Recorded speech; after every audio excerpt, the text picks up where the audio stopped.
Comment sortir d'un burn-out? Alors même si le nom est cool, faut l'admettre, burn-out. L'expérimenter, ça n'a rien à voir. C'est complètement une autre histoire. Donc on va commencer par la base. Si tu expérimentes un burn-out, c'est parce que tu fais trop de choses dans ton quotidien et tu as l'impression de ne pas avoir assez de temps pour accomplir toutes ces choses-là.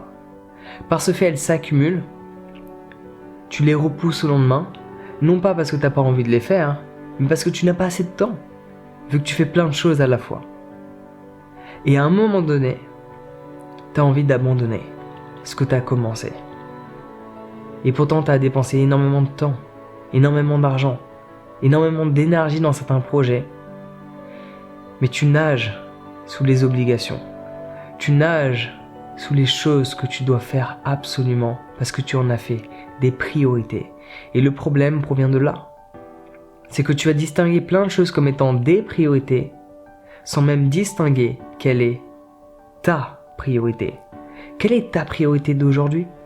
Quelle est ta priorité de cette semaine? Quelle est ta priorité pour ce mois-ci? Ou pour cette année-là? Il faut que tu sois clair là-dessus. Sinon ton esprit, il vagabondera toujours sur différentes choses. Tu auras toujours envie de faire plein de choses dans ta journée. Et à la fin de la journée, tu auras l'impression de n'avoir rien accompli. Parce que ton esprit était trop dissipé. Et je pense qu'il y a une personne qui illustre cela d'une manière extraordinaire, c'est Socrate. Une citation qui n'est pas très végane mais que je considère comme étant extraordinaire, c'est pour ça qu'elle est gravée en moi. L'homme qui essaie d'attraper 2 lapins n'en attrape aucun. Laisse-moi répéter ça. L'homme qui essaie d'attraper 2 lapins n'en attrape aucun. On pourrait même rajouter, et il devient stressé parce qu'il réalise qu'il ne va pas manger. Donc cela n'aide en rien. Cela n'aide en rien. Focalise-toi sur une chose à la fois. Arrête de vouloir tout faire d'un coup. C'est pas possible. C'est comme les gens qui disent, moi je peux faire plusieurs choses à la fois. Non. Ton cerveau n'en est pas capable. T'as cette impression, mais ton attention se déplace uniquement sur une chose puis une autre. Ton cerveau il est tellement puissant qu'il arrive à le faire d'une fraction de seconde. Et t'as l'impression que t'es capable de faire plusieurs choses à la fois. Mais ton cerveau est capable de faire une seule chose à la fois.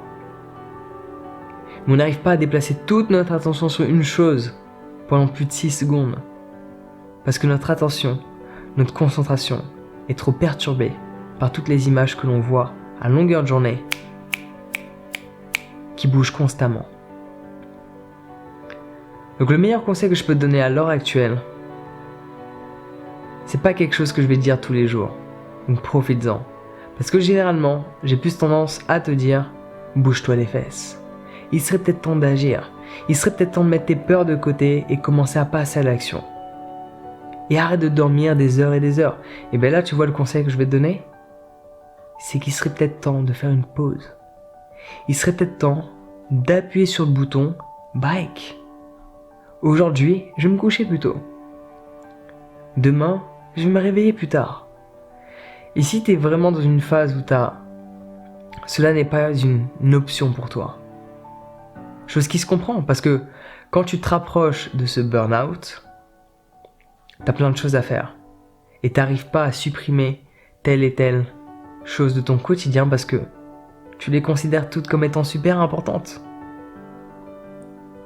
Mais si tu vas pas te reposer, tu vas faire un burn-out. Et il y a de grandes chances que tu abandonnes tout ce que tu as commencé. Et ça, ce serait bien dommage.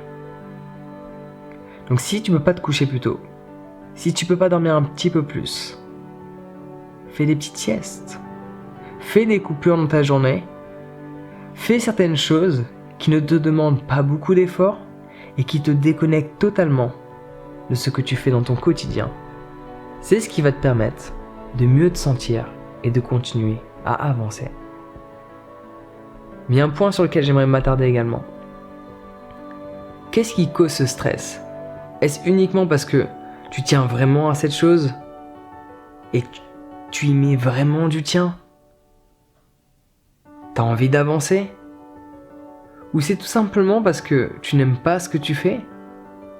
Et t'as la sensation d'y être obligé, chose qui n'est pas le cas. Même si tu perçois aucune solution, cela ne veut pas dire qu'il n'y en a pas. Et les gens qui expérimentent des burn-out, la plupart d'entre eux ne demandent pas d'aide à la famille, aux amis, aux collègues, ou même de l'aide à certaines personnes qui sont spécialisées.